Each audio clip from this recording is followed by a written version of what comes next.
Hello दोस्तों, आज हम ट्रैवल करने वाले हैं भारत के सबसे सुंदर island.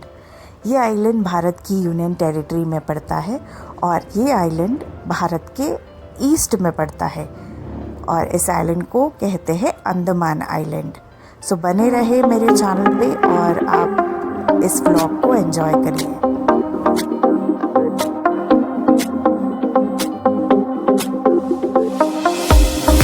Hey guys, welcome back to my channel. आज से स्टार्ट हो रहा है मेरा अंडमान व्लॉग सीरीज़ और सबसे एक्साइटिंग बात ये है, ये मेरी पहली फ़्लाइट जर्नी थी। मुझे इतना एक्साइटमेंट हो रहा था, थोड़ा नर्वसनेस भी था, बट जैसे ही प्लेन टेक ऑफ हुआ सब कुछ ड्रीम जैसा लग रहा था।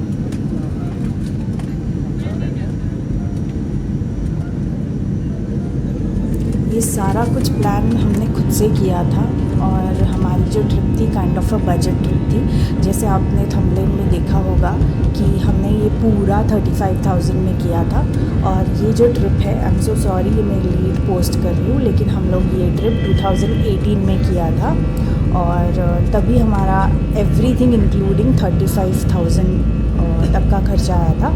तो उस हिसाब से अगर आज आप प्लान करोगे और अच्छे से प्लान करोगे ना बजट, तो 40,000 में आपका पूरा हो सकता है। सो आप बने रहे ब्लॉग में और देखते रहे और आपको टिप्स एंड ट्रिक्स मैं आगे बताऊंगी कि कैसे ट्रैवल करें आप अंडमान को और सारा कैसे कवर करें। सो आप ज़रूर देखते रहें।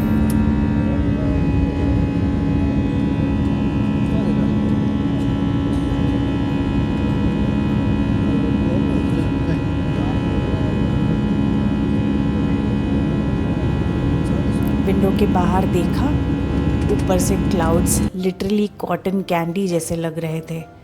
और जब हम अंडमान के पास पहुंच रहे थे ना, तब नीचे से आइलैंड्स और टर्कोइज ब्लू वाटर दिख रहा था। Trust me guys, it was breathtaking. इतना ब्यूटीफुल व्यू मैंने पहली बार देखा था मेरे लाइफ में। फाइनली मॉर्निंग 9 बजे हम पहुंच गए पोर्ट ब्लेयर। बहुत ही पीसफुल जगह है ये। हवा में एक कामनेस था। होम स्टे पहुँच के फ्रेश हुए, थोड़ा रेस्ट किया और शाम को हम निकल गए एक बहुत हिस्टोरिकल जगह सेलुलर जेल, जो हमारे होम स्टे से लगभग 10 मिनट्स के वॉक पे था। ये जगह सिर्फ एक मॉन्यूमेंट नहीं, एक इमोशन है।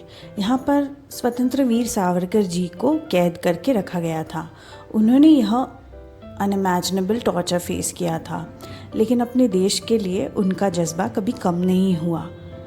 सेलुलर जेल का आर्किटेक्चर भी बहुत इंटरेस्टिंग है। इसमें 7 विंग्स है जो एक सेंट्रल टावर से फैन शेप में निकलते हैं, ताकि प्रिजनर्स एक दूसरे से बात ना कर सके। ब्रिटिशर्स ने आइसोलेशन का सिंबल बना दिया था ये जेल को। डेविड बेरी ब्रिटिश हुकूमत का एक जेलर सुप्रिटेंडेंट था, जिसने सेलुलर जेल अंडमान में भारतीय स्वतंत्र सेनाओं को 7 अत्याचार की हद पार कर दी थी। वो 1890 टू 1909 के बीच अंडमान की जेल का प्रभारी था। उसका नाम आज भी क्रूरता का प्रतीक माना जाता है। कैदियों को दिन भर तेल की कोल्हू में बैल की तरह घुमाया जाता था। भोजन बहुत कम मिलता था और ज़रा सी गलती पर भयंकर कोड़े मारे जाते थे। डेविड बेरी का मकसद था कैदियों की आत्मा तक तोड़ देना। यहाँ तक कि वीर सावरकर जी, बैरन घोष, उल्लासकर दत्त जैसे महान स्वतंत्रता सेनाओं को भी उसने अत्याचारों को अपनी यादों में लिखा था। सावरकर जी ने अपनी किताब माझी जन्मठेप में लिखा है कि बेरी ने उन्हें मानव नहीं जानवर की तरह ट्रीट किया था। लेकिन भले ही डेविड बेरी ने शारीरिक रूप से कैद किया हो, इन वीरों की आत्मा कभी कैद नहीं हुई। उनकी हिम्मत और देशभक्ति आज भी सेलुलर जेल की दीवारों से गूंजती है। सेलुलर जेल का मतलब ही होता है एक ऐसी जो सिर्फ सेल्स से बनी हो। यहाँ हर कैदी को अकेले एक छोटे से सेल कोठरी में बंद किया जाता था, इसलिए इसका नाम पड़ा सेलुलर जेल। एक सेल का साइज़ लगभग 13.5 फीट लंबा और 7 फीट चौड़ा होता था। मतलब एक आदमी बस उसमें खड़ा या बैठ ही सकता है। ना कोई खिड़की ठीक से खुलती थी, ना धूप या हवा अंदर आती थी।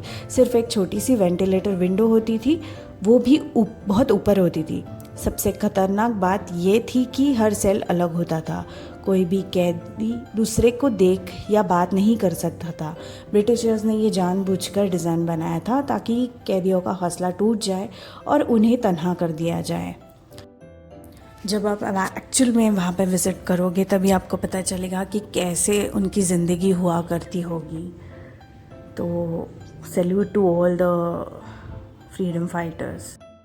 आप जब भी सेल्युलर जेल विज़िट करोगे तो एक बार टाइम कंफर्म कर लेना, बिकॉज़ लगभग 5 बजे या 4:30 बजे वो बंद हो जाता है। सो उस हिसाब से आप आपका ट्रैवल प्लान करिए। आपको एक टिप देती हूँ, जेल के सामने एक नारियल पानी वाले भैया मिलते हैं। उनका नारियल पानी बहुत ही टेस्टी और स्वीट है। अगर आप यहाँ आते हो तो वो ज़रूर ट्राई करिएगा। शाम को यहाँ एक लाइट एंड साउंड शो भी होता है और ऑनेस्टली गूस बम्स मिलते हैं। उनकी कहानियाँ, उनकी आवाज़ और जेल का माहौल, आपको फ़ील होता है कि हमारी आज़ादी कितनी मुश्किल से मिली है। लाइट एंड साउंड शो में फ़ोटोग्राफी अलाउड नहीं है, लेकिन मैंने चुपके से एक फ़ोटो लिया था, काफ़ी सुंदर लग रहा था। तो आप जब जाओगे तभी आप खुद से देख लेना।